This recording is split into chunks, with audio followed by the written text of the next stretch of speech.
రాజీనామా చేయాలి లోకేష్ వెంటనే. ఈరోజు వైఎస్ఆర్ కాంగ్రెస్ పార్టీ నియోజకవర్గ ఇన్ఛార్జ్ రాజురెడ్డి గారి ఆధ్వర్యంలో రిలే నిరాహార దీక్షలు ఏర్పాటు చేసుకోవడం జరిగింది. ఎందుకంటే ఈ డిఎస్ అయితేనేమి, పోలీసు ఉద్యోగాలు అయితేనేమి, ఇవన్నీ కూడా గ్రామీణ ప్రాంతంలో పేదవాళ్ళు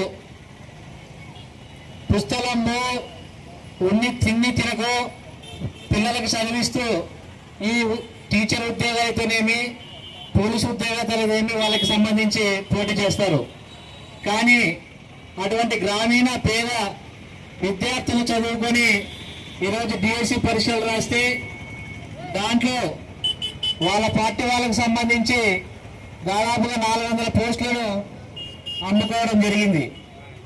దీనికి సంబంధించి ప్రతిపక్షంగా వైఎస్ఆర్ కాంగ్రెస్ పార్టీ దాదాపుగా నెల రోజుల పాటు అనేక రూపంలో డిఎస్సీలు అక్రమాలు జరిగాయంటూ అనేక ధర్నాలు ప్రోగ్రాం చేస్తున్నప్పటికీ కూడా ఈ కూటమి ప్రభుత్వం సరే మీకు జరగలేదని నిరూపించుకోవడానికి మీకు ఒకే దారి, సిబిఐ ఎంక్వైరీ చేసి జరిగిందో లేదో పూర్తి స్థాయిలో మీరు బయట పెట్టే విధంగా చర్యలు తీసుకోవాలి.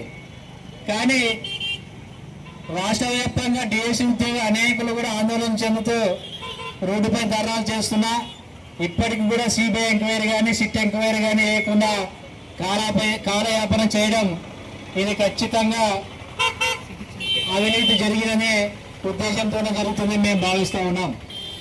కాబట్టి ఇప్పటికైనా కూటమి ప్రభుత్వం వాళ్ళ జోలు నింపుకోవడానికి తప్ప ఈ పల్లెటూరులో గ్రామీణ ప్రజలు పడుతున్నటువంటి ఇబ్బందులు, రైతులు పడుతున్నటువంటి ఇబ్బందులు, నిరుద్యోగులు పడుతున్న ఇబ్బందులు, అనేక రకాల ఇబ్బందులు పడుతున్నప్పుడు కూడా ఎవరికి వారు జోలు నింపుకోవడానికి ఉన్నారు తప్ప ఎటువంటి ప్రజలను పట్టించుకునే పరిస్థితులు లేరు.